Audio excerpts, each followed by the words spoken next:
que j'arrête d'acheter des livres. Ah la la la la la la la la. Je n'ai plus de place chez moi. Comment je vais faire quand je vais rentrer? Je sais pas. Bon, allez.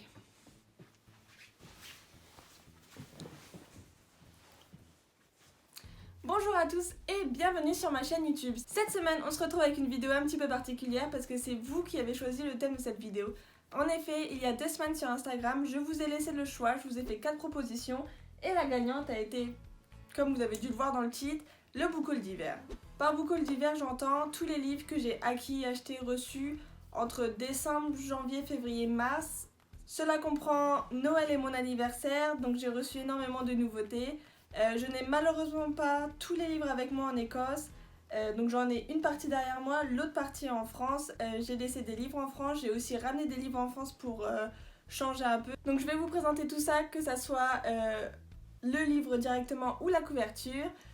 Et nous nous lançons donc dans ce méga giga gros book haul. Donc pour commencer, je vais vous présenter les livres que j'ai reçus à Noël. Et là, on va démarrer fort avec Collection R.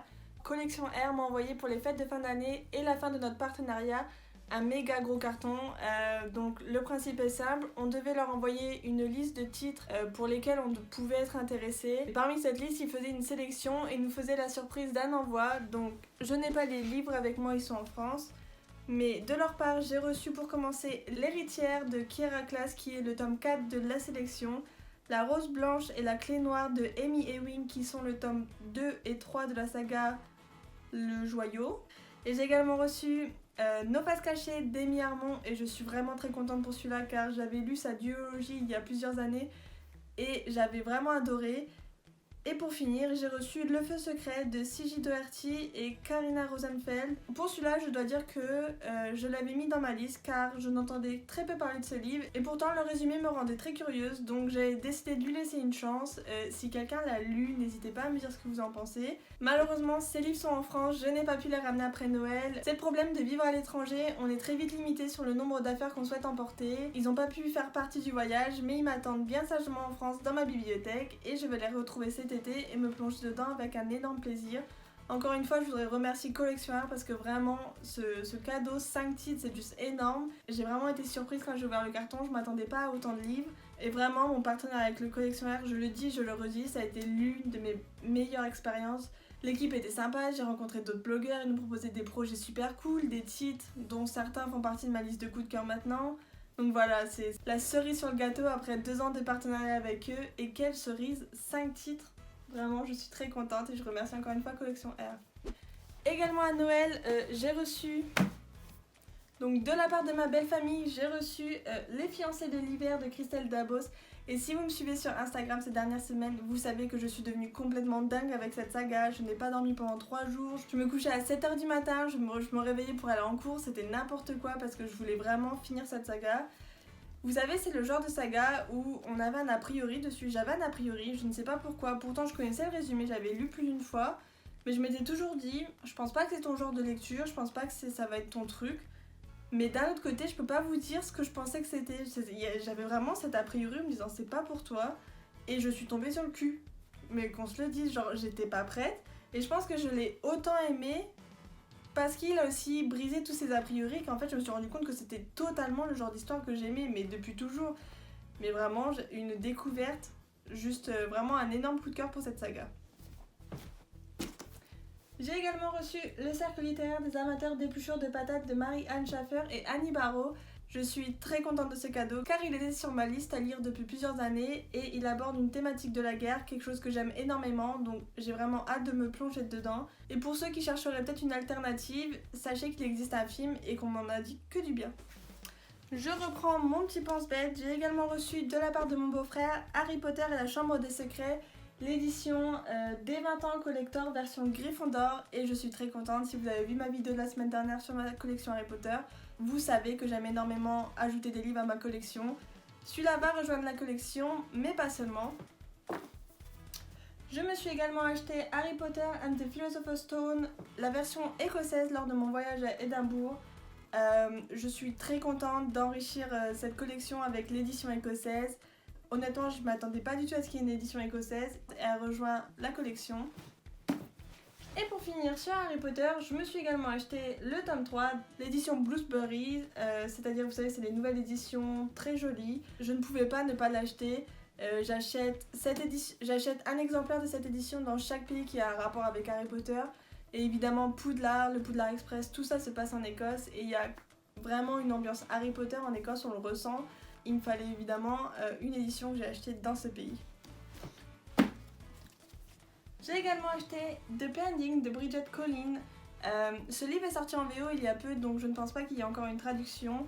Mais quand j'ai lu le résumé, j'ai vraiment été emballée. Pour faire simple, Emmett travaille avec des livres et il propose aux personnes donc de capturer leur mémoire, leurs souvenirs, leurs secrets et de les mettre dans des livres. Comme ça, les personnes n'ont plus à porter le fardeau d'un tel secret jusqu'au jour où ils découvrent qu'un des livres porte son nom. Donc vraiment, le résumé a été très allécheur, cette petite pointe fantastique que j'aime tant. Donc vraiment, un sans faute pour l'instant pour ce livre. J'ai également reçu Jane Eyre de Charlotte Brontë à mon anniversaire de la part de mon amie Ruth. Donc Ruth est une très grande fan de classiques et elle a pensé que c'était l'un des classiques qui pourrait me plaire. Je n'ai encore à ce jour jamais lu de classiques, mais je lui ai fait part de mon envie donc d'étendre mon horizon et d'en lire quelques-uns. Elle m'avait énormément conseillé Jane Eyre et Jane Austen. Je ne pense pas que ça sera ma première approche au classique, je pense plutôt me tourner vers Orgueil et Préjugés, comme tout le monde, quel cliché Ophélie. Mais vraiment, je pense que c'est peut-être le livre qui pourrait le plus me plaire et pas me rébuter du classique, donc on va tenter. Parlant de classique, j'ai également acheté Great Expectations de Charles Dickens, publié dans la collection Penguin Classique, avec la couverture un peu en tissé, je sais pas comment dire. Là, je vais être honnête, c'est totalement un achat pour l'esthétique. Je ne sais pas si je vais le lire un jour, peut-être qu'un jour il me donnera envie, mais vraiment à ce jour je l'ai acheté pour le livre objet qui est très joli et je souhaite acquérir le plus de collections possible, spécialement comme il était d'occasion, je n'ai pas hésité un instant.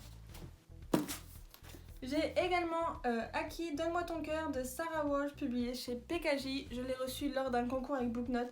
Et je suis très contente car il était sur ma liste de Noël. C'est un livre que j'ai lu, que j'ai adoré et que je peux vous parler en update lecture. En tout cas, Sarah Walsh, c'est vraiment une des autrices que j'aime pour la manière dont elle écrit à propos des femmes. Ces personnages féminins ont toujours du caractère, ce sont jamais des simples princesses attendant le prince charmant et c'est ce que j'aime dans ces personnages. Donc vraiment, j'ai adoré et je vous le conseille.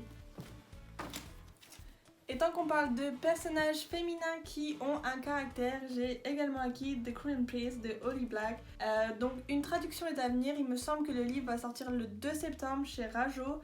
Il a été reculé avec le confinement, mais ne vous inquiétez pas, il arrive chez vous. Donc ce livre s'était fait vraiment remarquer et beaucoup de personnes en parlaient. J'étais vraiment curieuse de découvrir pourquoi, donc je l'ai acquis. Et j'ai également adoré au même titre que Sarah Wolf. Donc je pense que dans le prochain book haul de printemps, vous aurez le tome 2. C'est une lecture qui se lit très vite, qui est très addictive et j'ai vraiment hâte de lire la suite.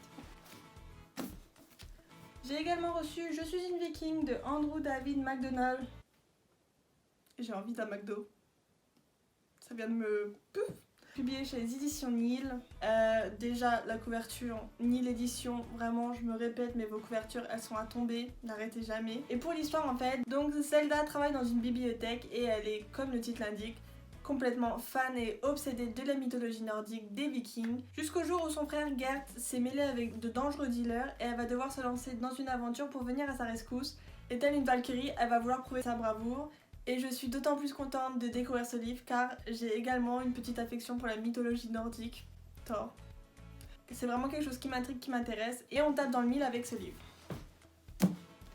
J'ai également reçu cette fin d'année La Faucheuse le Glace, écrit par Neil Schusterman, publié chez Collection R. C'est le tome final de la saga La Faucheuse. C'est un tome que j'attendais avec impatience depuis 1 an et je l'ai reçu en France. Et je dois dire que ça a été vraiment une très longue attente jusqu'à Noël, jusqu'à ce que je rentre chez moi pour mettre la main dessus. C'était vraiment l'une des sorties 2019 que j'attendais le plus. Et il est enfin là. Donc au niveau des absents, j'ai également acquis Daisy Jones and the Six and the Flat Share. Donc j'ai acheté ces 2 livres à l'aéroport quand je partais en France. Je sais pas ce qui se passe avec les aéroports et moi, mais je n'arrive pas à me contenir. À chaque fois que je suis dans un aéroport, j'achète un livre, voire 2. C'est vraiment un problème parce qu'en plus c'est toujours quand j'ai jamais de place dans ma valise et je finis toujours tout l'aéroport avec mes 2 livres sous le bras. Mon retour en France n'a pas dérogé à la règle, j'ai acquis ces 2 livres. Donc pour vous en dire quelques mots, The Flat Share est en fait l'histoire donc de 2 personnes qui vont partager un appartement, l'une travaille la nuit, l'une travaille le jour. Et donc ils vont avoir un appartement en garde alternée avec tous les problèmes qui viennent avec. Donc celui-ci j'ai vraiment très hâte de le lire, j'ai l'impression que ça va être une comédie, romance, quelque chose comme ça. Du côté de Daisy Jones and the Six, donc c'était un groupe de musique qui se sont séparés du jour au lendemain, personne ne sait pourquoi, parce que plusieurs années après, la vérité éclate et c'est ce qu'on va découvrir dans ce livre. Et j'étais vraiment très emballée, donc je n'ai pas hésité quand je les ai vus. Et laissez-moi vérifier, mais je pense que c'est tout. Oh non. Et pour finir, j'ai également acquis lors du salon du livre de Montreuil et c'est le seul livre que j'ai acheté. Attention, ça mérite des applaudissements. J'ai acheté le tome 1 de Narnia dans la nouvelle édition.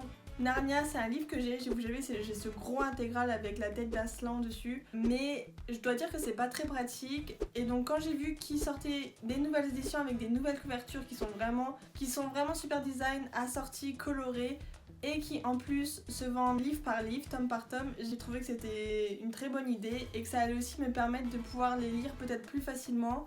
Parce que j'avoue que la grosse brique là, c'est pas qu'elle me donne pas envie, mais à chaque fois je me dis bon, je suis partie pour 2 semaines quoi. Que vraiment tome par tome, je me dis que je peux faire vraiment une coupure, etc. Ce que je peux faire avec la grosse brique, vous me direz, mais les éditions étaient belles et je sais même pas d'ailleurs pourquoi j'essaye de me justifier parce que je m'en fous, je le voulais, donc je l'ai eu.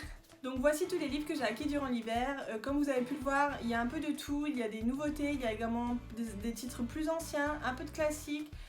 Donc je suis très contente de toutes ces acquisitions qui vont rejoindre ma bibliothèque. J'espère que cette vidéo vous a plu, j'espère que tout va bien se passer au niveau du montage parce que les lancers, je me suis pris plus d'une fois un livre sur la tête. On se retrouve pour une prochaine vidéo et surtout n'hésitez pas à me faire part si vous avez déjà lu des titres, si certains vous donnent envie. Je vous remercie et je vous dis à la prochaine pour une autre vidéo. Attendez, mon col il est à l'envers. Ah putain.